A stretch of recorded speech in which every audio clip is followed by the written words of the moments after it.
So looking back at the past, like rewinding 10 years or 20 years, however far you want to go back, I thought we'd start there, because it was a very different world if you look back at like 2014 or early 2000s. Basically, you had a handful of EVs that were like available to the mass market. A Chevy Volt, with a V, the plug-in hybrid, the Nissan Leaf, all electric vehicle.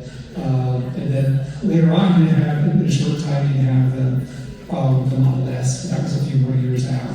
So the market was pretty small, but the effort to electrify dates back many years before that, dating back to the time of the EV1, that General Motors had there for a while. You know, the efforts in California to try to do that. I'm just starting in the past, kind of look back at what we started Robin in terms of looking back at what you feel like the challenges were at the time, what you were able to accomplish to this extent.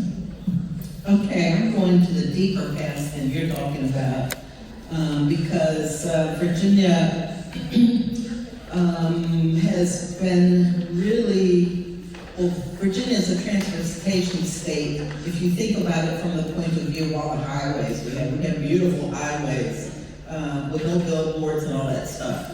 But I want to say maybe 25 years ago, Virginia started working in earnest to displace the use of petroleum products for transportation. And so my work in the state energy office delved into experiments with using propane for fleet vehicles. We had huge projects, multi-state projects, where we effectively worked with vendors both to provide propane fuel for vehicles, but also fueling stations and then automobiles. We worked in other places, like the city of Richmond has its own natural gas works, as you may know. And so we did a lot of work with the city and other localities around, again, to use natural gas fired fueled vehicles. Everything seemed like, oh, this is amazing, this is a major advancement. But for one reason or another, time marched on, and we reached further. And so so let me also say that in my work as a bureaucrat, one of the contractors or vendors that we worked with is Virginia Clean Cities. Virginia Clean Cities, or Clean Cities coalitions across the country, are a result of a program that the federal government, both the Department of Energy and the Environmental Protection Agency, partnered to create a program to promote clean transportation, clean air. And so in Virginia, we started with a small group in 1996, I want to say. And then this group expanded statewide, their coverage statewide in 2001. And so what we've done over the years is written proposals for federal funds to bring in monies to put these projects on the ground. Monies for education and outreach, monies for demonstration vehicles, monies to purchase vehicles to do things on behalf, again, of the Commonwealth of Virginia. So we started with biodiesel and working with people. I have a person in the audience who's smiling and nodding like, yeah, he was there. But at any rate, we're here to talk about EV today, and I just wanted to demonstrate that this has been a kind of a methodical advancement through looking at alternative fuels. A huge body of work that this organization has done. I'm here representing Virginia Clean Cities today because although I've retired from my work in state government, they haven't been able to let me go. And so I'm here representing Virginia Clean Cities. We are now focusing on electric vehicles and fleets.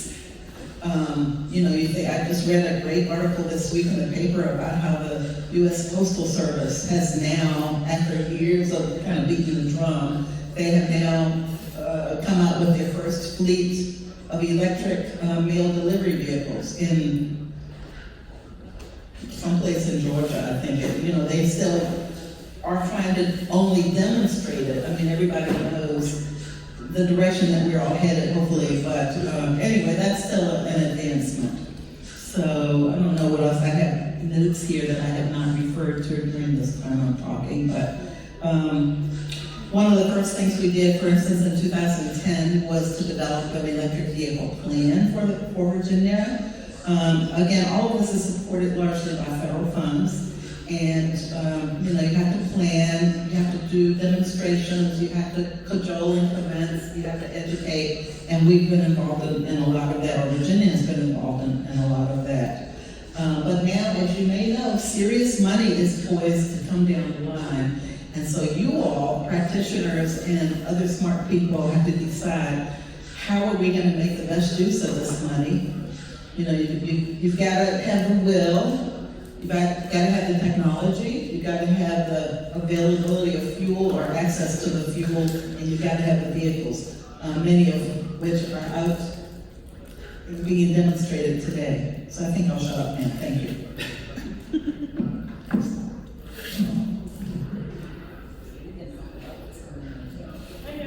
Because I was like, I can't talk about the past. Yeah, so I'm happy to be here with this lady because she's been in the game of transportation for a long time, and I've been here for 3 years. The SELU and communities are not getting a clear understanding of what's at stake if we don't improve pollution comes from transportation, and so all the ways that you can do that and all the ways that everything works together. So not only EVs, but also alternatives to driving, investments in rail and transit, and keeping that top of mind equity that has not always been apparent in the transportation space. So right now, like we said, there is an influx of funding, and so we've been very interested in tracking that funding and sort of seeing not only how it's coming in, but where it's being distributed to, and also how accessible it is. To apply for federal funding is very burdensome, very cumbersome for some, so we've seen some efforts, like with the Reconnecting Communities grants that have been put out there, with some of the vibrant communities, money for coming out of transportation and now coming out of EPA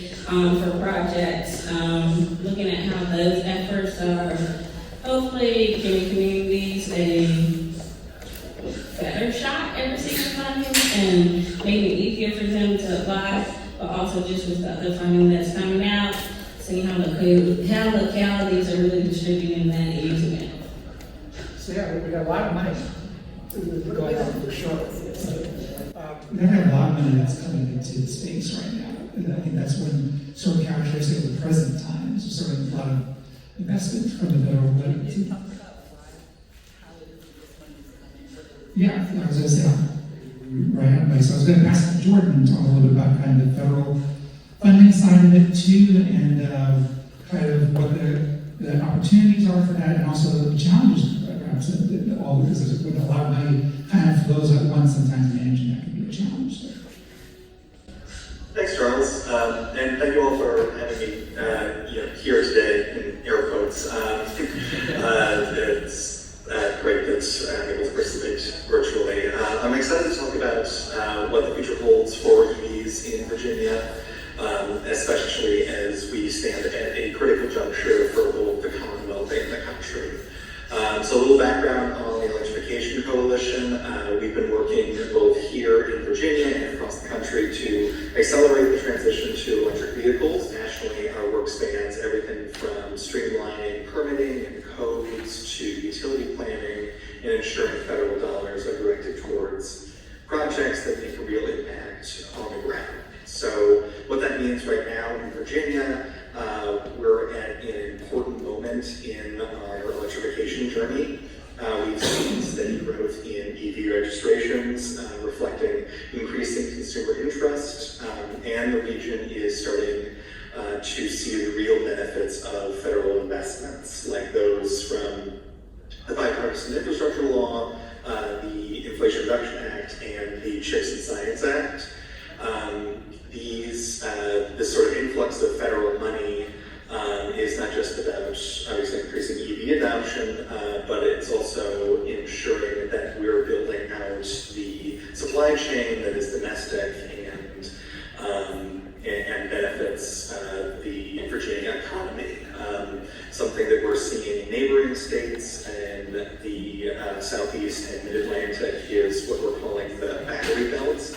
It's a network of manufacturing and supply chain facilities that are really driving the future of energy and mobility in the United States. And there have been some opportunities, I think the folks have alluded to, that the current administration has sort of let the fastball go by.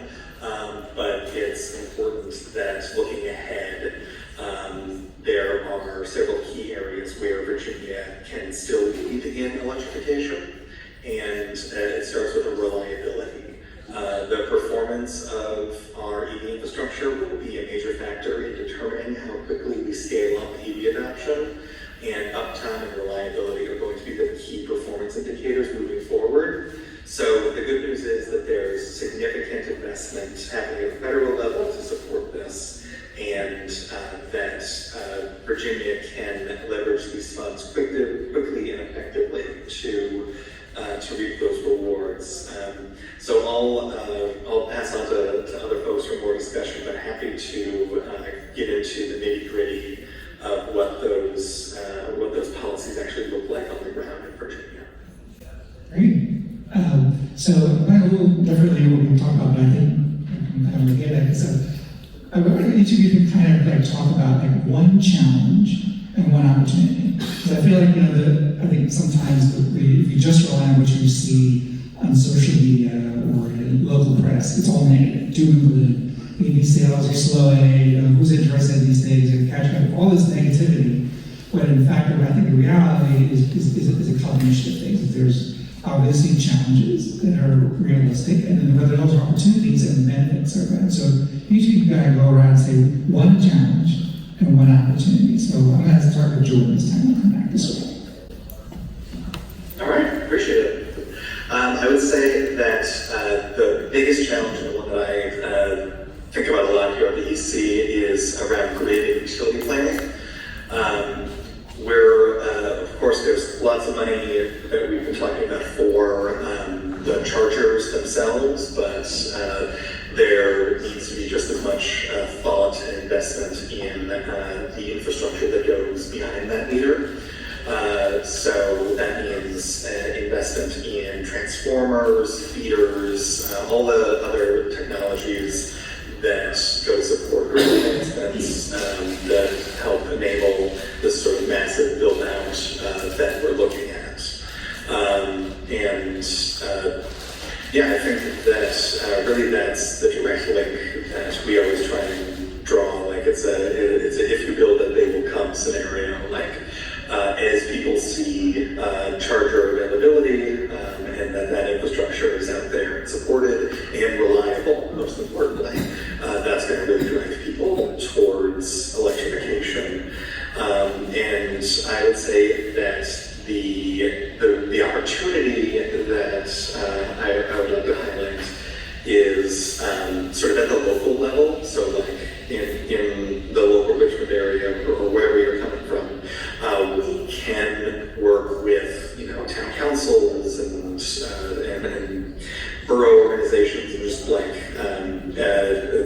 every level of government at the local level to streamline our permitting and building codes to make sure that the future development in these areas is not just streamlined but also equitable, that the areas that are more underserved, like more rural areas, get this investment in a sort of equitable way akin to more urban areas. That's, like I said before, really going to be both the challenge and the opportunity to show people that this technology is out there, it's being deployed, and it can reliably provide you transportation and save you on energy costs? Yeah, I think we agree with all of that. I think the biggest challenges we see is misinformation informing policy. There's just a lot of unknowns around EVs to a lot of people who are sort of in the policy realm. So we spend time, helping to educate those that we can reach, and we try to reach everyone. I think there's a lot of just not understanding around policy, such as the federal policy versus California standards, how these things all relate to states and the options they have and the options they don't have, and options that people are saying they have that they don't have.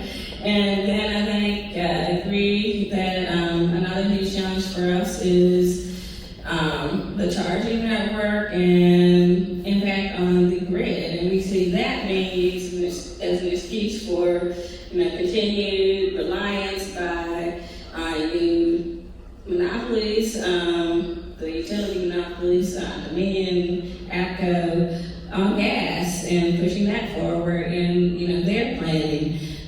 So looking at how sort of all those things are going into their planning for the grid, so the modeling that we're seeing from them, and just showing the need for more modeling coming from other sources than the utilities themselves too, of course. And then also charging reliability. Everyone wants to be able to get to where they need to go, and so that's a true challenge because that's true. There, are a lot of charging deserts, and so that's another thing that we think, is definitely a challenge we see. I think opportunity, though, is really looking at some of those challenges and saying, okay, we're here again, what can we do differently this time? And taking a more equitable look at how we are handling charging infrastructure, where charging is going, looking at home charging versus, not being able to charge at home if you are a renter or live in multifamily housing.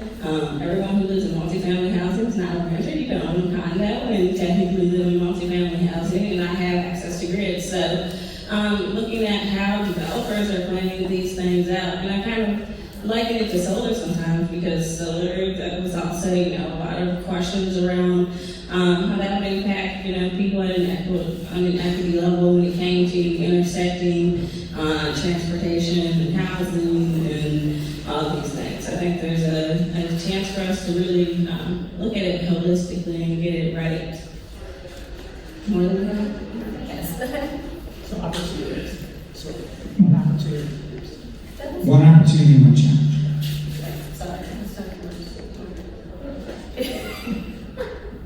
So, you all are the choir, obviously. You're here because you already drank the Kool-Aid. You realize this is, why aren't we doing this? So, when I go to activities like this occasionally, I'll meet people and they'll say, well, do you have an EV? And I don't. And they'll say, well, why not? How can you be beating this drum? And so I would say that one thing that I look forward to is price parity. In the old days, we used to say, from what we can see from the industry, EVs will be, what's the name? They will be, anyway, excuse me? Ubiquitous. Oh, okay, we'll go with ubiquitous. But what I was hoping to say was it'll be roughly the same price point. Comparable. What? Comparable. Yeah, a comparable price point. There will be price, my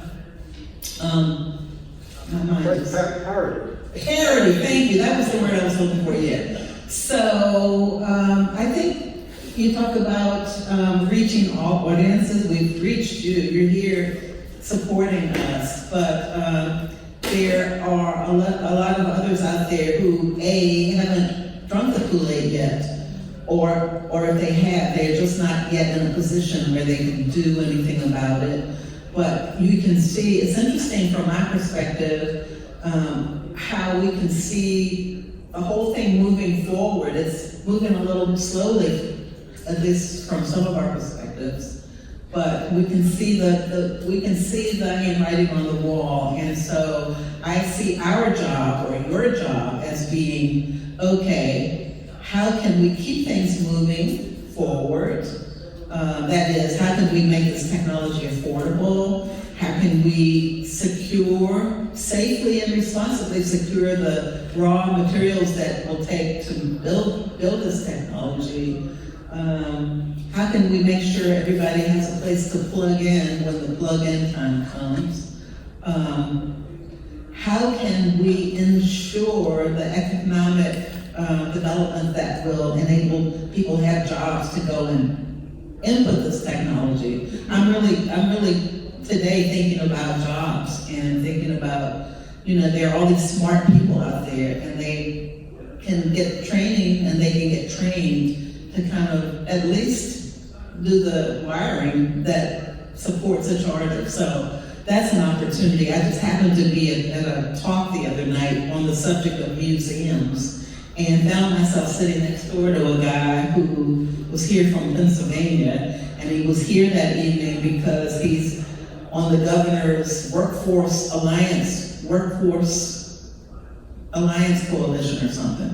I think that's the name of it. But at any rate, the governor appoints people to decide things for the Commonwealth and for the economy. And so I said, well, I want to talk to you about resiliency, and we need electricians and we need people to be able to get work to install this technology. So he looked like, who are you, lady? But said, yes, he understood, and he would take that message to his board for me. But anyway, that's what I see as an opportunity. I'll add to this. You all did a great job of kind of covering a lot of things I was having in my mind. That's why a lot of nodding. But the thing I'll add to that is, you might have heard the sort of the adoption curve. You have the early adopters and the early majority and then the mainstream and so forth. And so I think we're at the sort of early majority stage. And so looking at the last 10 years, how we communicate to people, how we message, going back to what you guys were saying earlier, educating people, I think that's evolving, because it used to be that people had not seen an EV before. And now, they have a neighbor, they have a friend, somebody at work, so they've seen them around, a lot of Teslas, and so that has sort of perceptions to that. But then also, there are a lot of EV owners who are starting to get into aren't the early adopters anymore. They're starting to get into the people that just want to buy a car and do what it is they do in their vehicle, and they're not necessarily motivated or interested to talk to their neighbor about their car, and maybe their neighbors want to know about it. So I figure that's where I see the challenge right now, is sort of figuring out kind of how we deal with this world where we're getting into the early adopters, and it's vital that we continue to move that adoption curve as quickly as we can. And so I have to say, I've started to see painted parking spaces. Like today, I had to park further away because there were designated EV parking spaces. I don't know who I can commend for that work, but getting local governments to say, come on now. So you might see the cars, but you might not, but you will see the parking spaces designated. Going back to the policy piece of it, is that getting the policymakers comfortable with, they know of it, but then comfortable enough to be able to kind of, be more knowledgeable and talk to people, to talk to the EV owners and get their perspective, and that's something that I've been working on. So, I'm just checking the time. So, I think the last question, and we'll open it up to discussion, questions from the audience, would be, so we talked about the past, we talked about the present opportunities and challenges.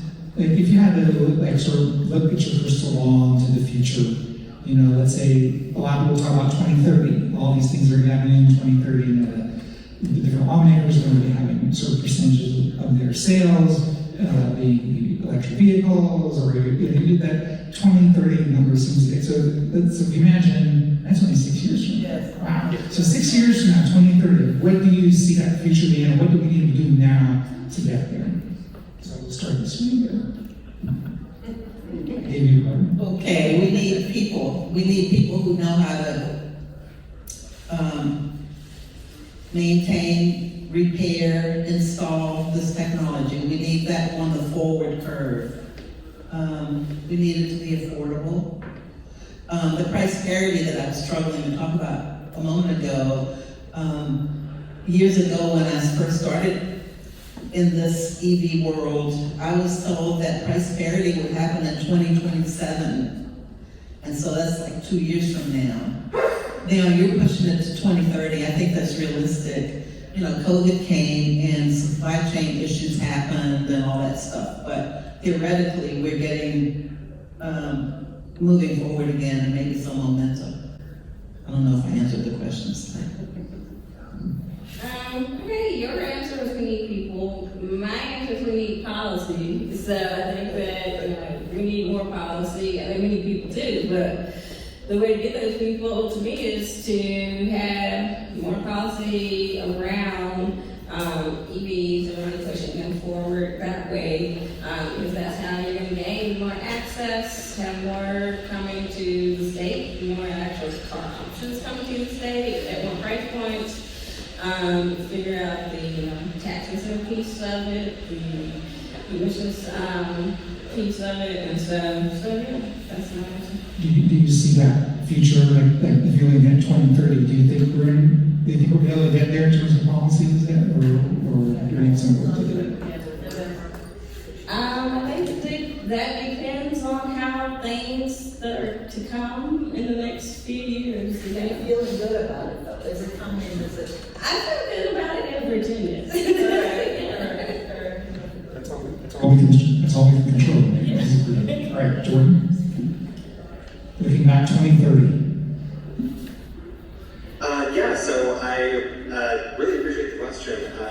2030 is obviously kind of barreling down on us, but by then, definitely we need to see reliability and uptime be more, sort of top of mind. I think that shift is really taking place, and I think that that's going to set us up for by 2030, people will be able to have the same sort of, or somewhat comparable experience to pulling up to a gas station, knowing that there's going to be fuel for your vehicle, and that is all sort of integrated into a system that keeps replenishing itself. And I think that leads to really an opportunity for sort of messaging and getting folks excited about that. Is that for so long we've been hearing about the influence of foreign oil and foreign supply chains on everything from the cost of living to everything involved in the cost of living. And this is an opportunity for us for a major sector to really onshore a lot of the supply chain as well as the energy that we use. And sort of allowing us to sort of build a transportation and energy sector that is independent of a changing world, and that continues to be reliable and adaptive to the needs of future ratepayers.